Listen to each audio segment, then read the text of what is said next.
Assalamualaikum warahmatullahi wabarakatuh. Bismillah, alhamdulillah, nahmaduhu hamdan katsiran la ghayah, wa nashkuruhu syukran aziman bila nihayah, wa nusalli wa nusallimu ala khairin nabiyyi arsalah, wa ala alihi wa sahbihi wa man tabi'alah, amma ba'd. Pendengar yang berbahagia, alhamdulillah kita bersyukur masih diberikan usia panjang sampai pagi hari ini. Mudah-mudahan kita tetap dalam keadaan sehat walafiat, tetap dalam bimbingan Allah untuk taat kepadanya. Mudah-mudahan kita semua diberi kebahagiaan lahir batin oleh Allah Subhanahu wa ta'ala. Shalawat salam semoga terlimpah atas Rasulullah Muhammad sallallahu alaihi wasallam, hamba Allah yang dijadikan sebagai uswah hasanah, suri teladan yang baik. Mudah-mudahan kita bisa menirunya. Pendengar yang berbahagia, kami dari Pondok Pesantren Nurul Faizah Rungkut Surabaya bekerja sama dengan Radio Republik Indonesia Surabaya melanjutkan kajian Mukhtarul Ahaditsin Nabawiyah dalam acara kuliah subuh ini. Kita perhatikan bagaimana sabda Rasulullah pada hadis berikut ini. Saya terjemahkan dengan bahasa Jawa terlebih dahulu. Hadis nomor 81, putusnya rizki.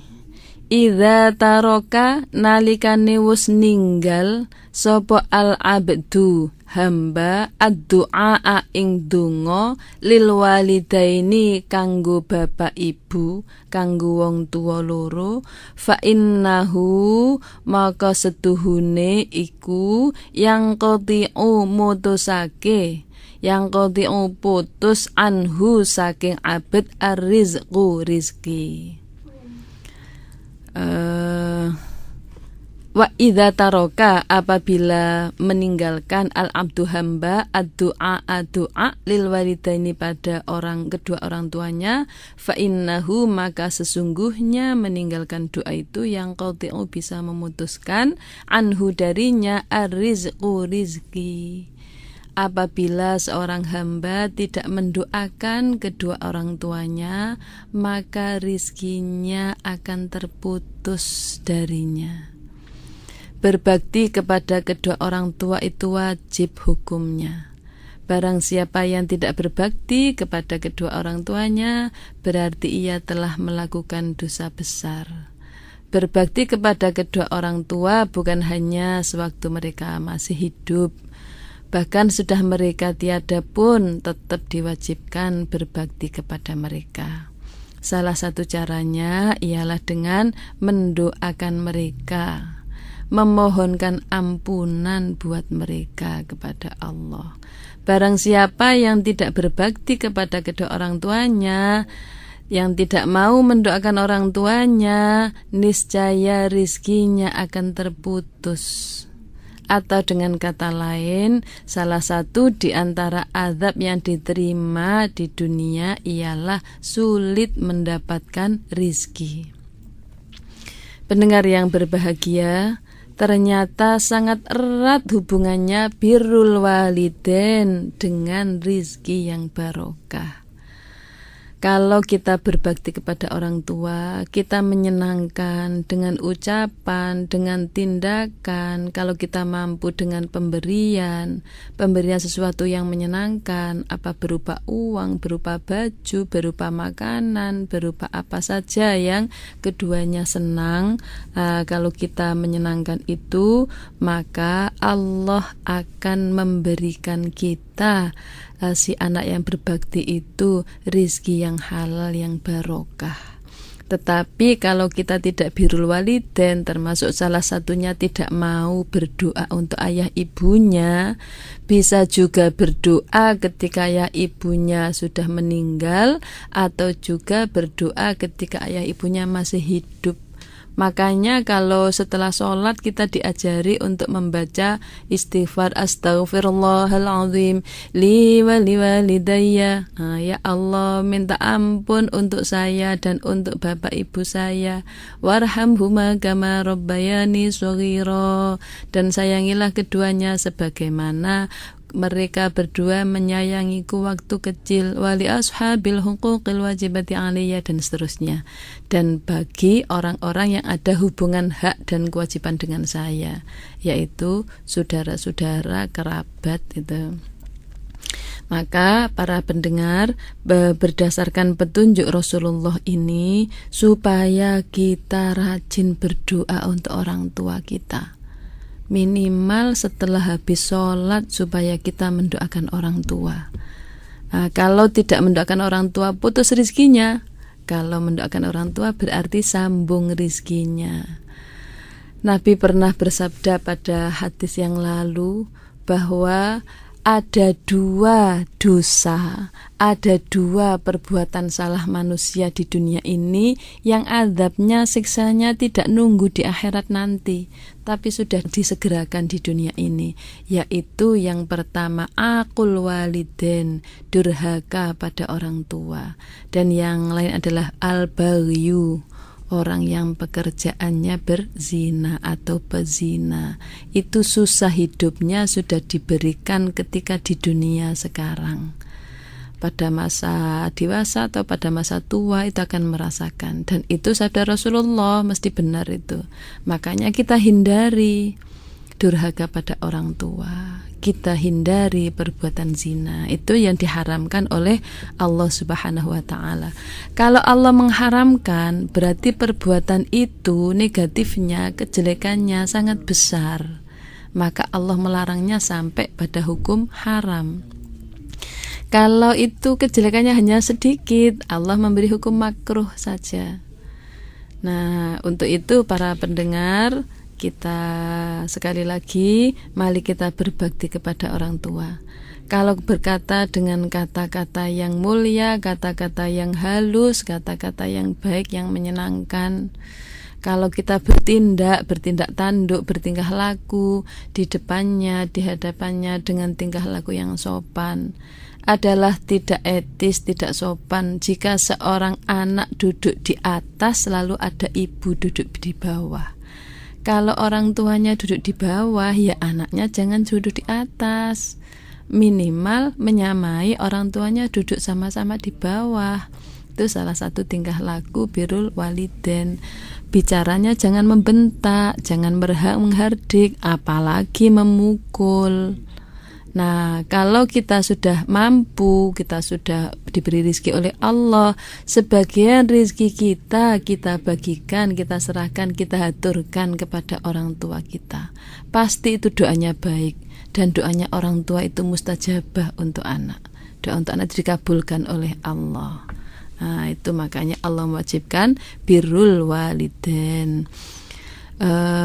Pahala yang termasuk pahala besar adalah pahala berbakti kepada orang tua, dan sebaliknya termasuk dosa besar adalah durhaka kepada orang tuanya. Kita lanjutkan para pendengar, hadis nomor 82, etika menggauli istri. Idza jama'a, nalikane ngumpuli sapa ahadukum salah sujine sira kabeh imra'atahu ing bojone ahad, fala yatanaha, mongko aja ngadoh sapa ahad hatta taqdi, sehingga ngelaksanakake sapa imro'ah hajataha ing hajate imro'ah, ing kebutuhan imro'ah, kama yuhibbu, kaya oleh seneng sapa ahad ayyaqdi, yento memenuhi, yento ngelaksanakake sapa ahad hajatahu ing hajate ahad.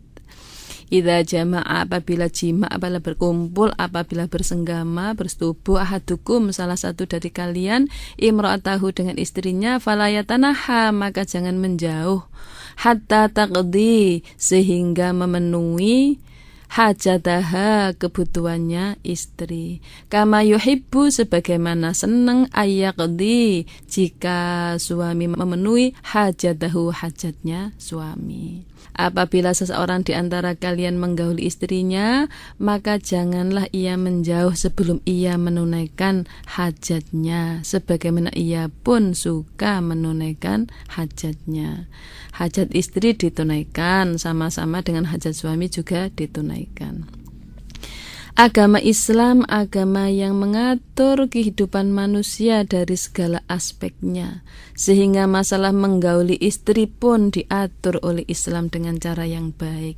Di antaranya ialah dalam masalah berjima, berhubungan suami istri, yaitu bila mana seseorang berhubungan dengan istrinya, janganlah ia berlaku egois, yaitu hanya untuk mendapat kepuasan diri sendiri saja. Tetapi puaskanlah pula istrinya, karena ia pun ingin kepuasan yang sama dengan kepuasan suami itu. Bahkan dalam hadis lain disebutkan hal ini merupakan sedekah. Rasulullah SAW telah bersabda, di dalam kemaluan salah seseorang di antara kalian terdapat sedekah. Para sahabat bertanya, wahai Rasulullah, apakah salah seorang di antara kami bila menunaikan nafsu syahwatnya mendapat sedekah? Rasulullah menjawab, iya benar. Bagaimana pendapatmu apabila hal itu diletakkan kepada hal yang diharamkan? Apakah ia mendapatkan dosa? Mereka menjawab dengan penuh kesadaran, iya memang benar. Hadis ini menganjurkan kepada kita agar menggauli istri dengan cara yang baik. Perihalnya sama dengan apa yang diutarakan oleh hadis lainnya, yaitu Rasulullah SAW melarang seseorang melakukan persetubuhan sebelum berpanas-panasan terlebih dahulu dengan istrinya. Hadis ini termasuk ke dalam pengertian yang dikandung dalam firman Allah Quran Surat An-Nisa ayat 19. Wa ashiruhunna bil ma'ruf, dan bergaullah kalian dengan mereka, maksudnya istri-istrimu, dengan cara yang patut. Pendengar yang berbahagia, bukan hal yang tabu, bukan hal yang jorok kalau Allah, kalau Rasulullah mengatur sampai hal yang sedalam-dalamnya masalah pergaulan suami istri. Karena sebenarnya diakui atau enggak, kebahagiaan rumah tangga suami istri adalah terletak pada jantungnya, yaitu jantungnya bagaimana suami istri bisa saling memuaskan. Istri memuaskan suami, suami memuaskan istri. Nah, kalau dalam hal yang menjadi pusat kebahagiaan itu sudah terabaikan, maka bagaimana bisa menjadi baiti jannati, rumahku, surgaku? Bagaimana terwujud rumah tangga yang sakinah, mawaddah, warohmah, rumah tangga yang tentram, yang tenang, penuh cinta kasih dan kasih sayang? Nah, itu makanya kalau dalam hadis ini Allah mengatur, Allah memberi pelajaran kepada suami istri yang mengadakan hubungan suami istri supaya tercipta kehidupan yang harmonis, yang bahagia, yang sejahtera dalam keluarga itu. Bukankah perlakuan atau perilaku penyalahgunaan seksual atau perbuatan zina itu salah satu sebab utamanya karena tidak ada kepuasan kumpul suami istri? Maka Allah mengizinkan bagi istri memuaskan suami seperti yang diinginkan suami, bagi suami memuaskan istri sebagaimana yang diinginkan oleh istri. Allah memberikan sinyal dalam Al-Quran Surat Al-Baqarah itu, hunna libasul lakum wa antum libasul lahun. Istri-istrimu adalah selimut bagimu, libas itu baju atau selimut, wa antum dan kalian libasul lakum wa libasul lahun. Kalian juga selimut bagi mereka. Dalam hal ini perlu dipupuk terus rumah tangga yang harmonis, rumah tangga yang romantis, rumah tangga yang bahagia sejahtera. Kalau dalam rumah tangga itu tercipta rumahku surgaku dengan kebahagiaan suami istri bersama-sama, kebahagiaan beribadah bersama-sama, insya Allah nanti di surga juga bersama-sama. Sebagaimana Allah berfirman dalam Al-Quran surat Yasin, hum wa azwajuhum fi dhilalin 'alal araiki muttaqiun. Hum ahli surga itu, wa azwajuhum dan pasangan-pasangan mereka, suami-suami mereka, istri-istri mereka, fi dhilalin di bawah tempat teduh, di bawah tempat, dinaungi tempat teduh, alal araiki di atas permadani, muttaqiun santai, leyeh-leyeh, no problem, nikmat. Itu dengan suami istri. Suami istri yang di akhirat apa suami istri kita sekarang? Ya iya, asal kita sama-sama ibadah bersama, sama-sama menjalin kebahagiaan, sama-sama memperhatikan kebutuhan masing-masing ini. Kita lanjutkan pada hadis nomor 83. Etika menjenguk jenazah. Idza hadartum nalikane wus teka sira kabeh mautakum ing wong mati-mati sira kabeh fa aghmidu moko meremaken sira kabeh albasara ing mripat. Fa innal basara moko setuhune mripat yatba'u ngetutake arruha ing ruh. Waqulu lan ngucap sira kabeh khairon apik, khairon kang bagus. Fa innal malaikata mongko seduhne malaikat tu aminu ngamini malaikat alama ing atase barang kang yaqulu ngucap sapa ahlul bai ahlul mayyiti ahli mayit, keluargane mayit, kancane mayit. Idza hadartum apabila kalian datang mautakum pada orang-orang mati kalian fa'aghmidu maka memejamkanlah kalian al-basara pada mata. Fa innal basara maka sesungguhnya mata yatba'u mengikuti ar-ruha pada ruh. Roh itu kalau keluar matanya, pandangannya mengikuti, berarti ke atas. Waqulu dan berkatalah kalian khairon, kebaikan-kebaikan yang baik saja. Fa innal malaikata maka sesungguhnya malaikat tu aminu mengamini alama atas apa yang yaqulu berkata ahlul bai ahlul mayyiti ahli mayit atau keluarganya mayit. Apabila kalian menjenguk orang yang meninggal, takziah pada orang yang meninggal, menunggui orang yang sedang sakaratul maut, sedang meninggal, pejamkanlah mata si mayat itu, karena sungguhnya mata selalu mengikuti keluarnya roh. Kalau rohnya ke atas berarti matanya, pandangannya ikut ke atas. Segera pejamkan, jangan sampai terusan ke atas, nanti gak bisa balik. Maka sebelum sampai terlanjur supaya dipejamkan. Dan katakanlah kebaikan oleh kalian, karena sungguhnya para malaikat mengamini apa yang dikatakan oleh keluarga mayat itu. Hadis ini menjelaskan tentang hal-hal yang disunahkan sewaktu melayat jenazah atau menunggui jenazah, yang antara lain adalah memejamkan si mayat, karena apabila roh keluar dari tubuh si mayat, maka keluarnya itu diikuti oleh pandangan matanya. Hal kedua yang dianjurkan ialah hendaklah orang-orang itu berkata baik, karena perkataan mereka itu diamini oleh malaikat. Hadis ini disebutkan bahwa Nabi SAW pernah bersabda, kalian adalah saksi-saksi Allah di bumi. Nah, kita menyaksikan, maka kita omongkan yang baik supaya kita jadi saksi kebaikannya yang diamini oleh malaikat itu. Nah, kisah hadis ini bermula sewaktu Rasulullah SAW menjenguk salah seorang sahabatnya yang sakit keras.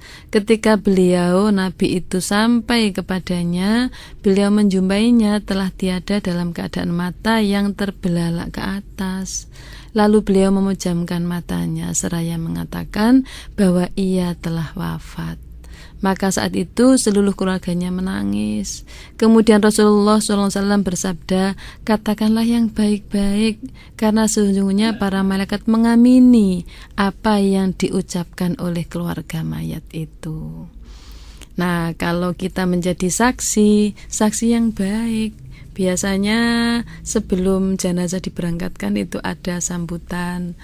Bapak Ibu, kita menjadi saksi, kita saksikan mayat ini baik ya. Iya, kita saksikan yang baik-baik saja, karena itu diamini oleh malaikat.